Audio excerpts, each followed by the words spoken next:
Got a good day of work and a good day of work yesterday. So great challenge going to Provo and playing a really mature BYU team, and a great opportunity as well to go back on the road and see if we can get it fixed. So I'm excited about it. I think our players are excited about it, and it should be a fun game. Late kickoff, 8:21 kickoff local time, 7:21 here. So hopefully people will tune in and watch it. Should be a great game. You mentioned a mature BYU team. I guess the thing with them, people always say, is because they have the guys that go on the missions. They are older than most teams. Does that present challenges because they're physically or more developed? Or I will tell you this: they play a physical style of game. They really do, and I don't know if it has to do with them being older or just the type of athlete that they recruit. But they are a physical team. They play square, and they play the game the way I respect the game being played. So I don't know. I haven't been around them, so I don't know like the level of maturity in terms of the individual. But I know I love the way they play the game. For a late game like that, do you compensate? Do you do anything to plan for that when it's late? Yeah, you let them sleep in Saturday. We try to remain consistent with our pregame routine, no matter what time the kickoff is. When it's late like that, you have to do some things to get them moving around during the day. So we have a morning meeting and a walkthrough, and then we have an afternoon, get them up and walk around and maybe do like a little mock game, just a couple situations, just so they're not laying around all day. The one thing I do like them to do, though, is I like them to be able to sit around and watch college football. So I think that gets their mind going a little bit. I think they see situations. I think they get inspired. Hopefully they can relax when they're doing it, so they're not getting worked up.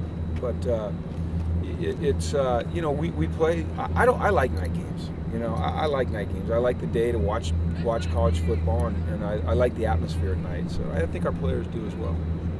So you'll actually spend the day watching other games as well? I mean, I have stuff to do, but I'll watch. I won't like zone in and watch the whole game, but I'll check and see what's going on. Certainly, yeah. Go ahead. Oh, I was just going to ask about the status of Boss. He's got a boot on his left. Yeah, I know. It's not a cowboy boot either. No, it's not. I don't know. I think he'll be all right. It's precautionary. So he tweaked his ankle a little bit at practice yesterday. Had it x-rayed. It was nothing significant. He should be able to play Saturday. Okay. Should be able to. I'm not going to guarantee it. And the how's Tack and Eddie? Good. They both practiced today. Yeah. And then, were you going to say something? No. Starks and Jaleel? Yeah, if they're ready to go Saturday, they'll both be able to play. Okay. I'd like to see Bossy catch a touchdown pass after all the injuries he's fought through at the Rose Bowl. It was great. I mean, it really was. I'm a big Mossy fan. Just starting his freshman year, he just came in here with kind of a real toughness and a competitiveness that you really respect. And then to have him, get injured the way he did and fight back the way he has. And he's one of those kids on your team that everyone kind of gravitates to. He's a little, he's a little off center at times. He's got a great personality. He's just tough. I like tough guys. I like competitive guys. And so to see him catch that down the middle was awesome. I went and found a picture of it and sent it to him last night. It just gets me going. You love seeing these kids rebound and have success. I think he tweeted that photo out. Oh, he did? Yeah, I think he did. He tweeted a bunch of photos out. Did he? Okay. They go to Flickr, and there's a couple sites on Flickr, and I always get a kick on Monday out of going to all their Instagram pages and seeing all the photos they found of themselves. It's fun for me. When you say he's off center, is he just a little offbeat personality, or what is it? Yeah, I just kind of, I don't mean that negatively when I say offbeat. I mean, he's just, he kind of, that cliche, beats to his own drummer. He just, he loves life, and he always kind of has something to say, and he's very respectful, but he's funny, and he's got a little edge to him at times. I just really enjoy the kid. I think he's awesome. This is a little bit off topic, but do you have any general thoughts on the California schools all having to play each other every year, as opposed to kind of rotating through the schedule like you would with other teams from the north? You're right. I haven't thought of that. I probably didn't even know it. I really don't pay attention to much of that because I can't control it. So I just choose to focus on the things I can control. So, I'm sorry. I don't even think of that stuff. Yeah. There's been some other coaches in California who've had some statements about it. So I just don't think of that. I'm sorry. How familiar are you with their defensive their former defensive, who's now their head coach, Gattani?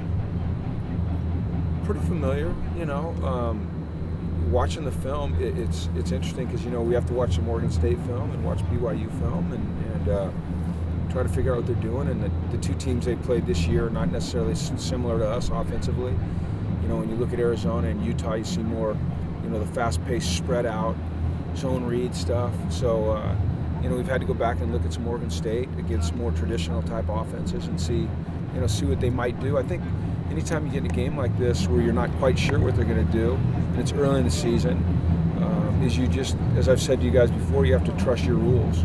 Every offensive play has a set of rules. Every protection has a set of rules. You got to be able to sort things out and trust your rules to get through it down. Does it help that they've played 2 Pac-12 opponents already that you can kind of... No, because their offensive the structures are different offensively. Like what Arizona and Utah are doing offensively isn't similar to us, and so they might have had specific game plans for that style of offense that they won't play for us. So it's we're flying a little bit blind, but that's why you have to trust your rules and the fundamentals and the techniques and things like that. And I think our guys have gotten good at that. You mentioned the physicality with which they play.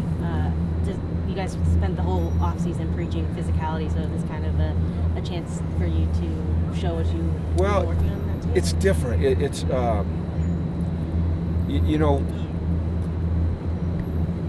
they just play hard. I'm not talking necessarily about, they're not necessarily going to line up in 2 backs and try to just run it down your throat.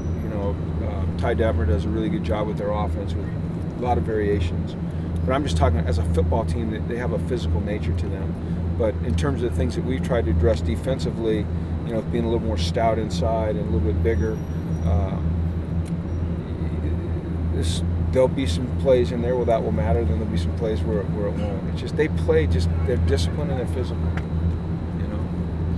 2 games in, Kennedy Palomalo hadn't really called games as an OC, and now 2 games in. What's your opinion on how he's been managing a game? I'd give him an A+. I really would. I have the luxury of being on the headphones and listening to the process that he's going through when he calls a play, and the demeanor and the confidence with which he calls it, and the certainty with which he calls it. I think that the work that he does during the week with our staff and with our players enables him to call a good game on Saturday. Our players know what's coming in. They know by situation what we're going to call, so they're fully prepared. And that doesn't mean it's going to execute. The defense is going to have something to do with our execution at times as well. But I think he's just been really, really, really good. He knows why he's calling the plays that he's calling, and the players know why he's calling the plays that he's calling, and that makes a big difference. I've always thought that if the players had an idea why something was being called, they had a better chance of executing rather than just calls coming in out of the air. BYU went for the win against Utah. They went for 2 and didn't make it. As a fellow coach, when you're watching that reaction or that aggressiveness or just the decision to go for it rather than kick and go on, what's your reaction? It's gutsy. I mean, Jack Del Rio did it Sunday and it paid off down in New Orleans, and it's gutsy. I think you as a coach, you get in a game like that and you just have to trust your instincts at that time. And you have to make sure that you're making a smart decision, but you got to trust your instincts. And if it works, it's awesome. And if it doesn't, you have to live with it. But you trust your instincts.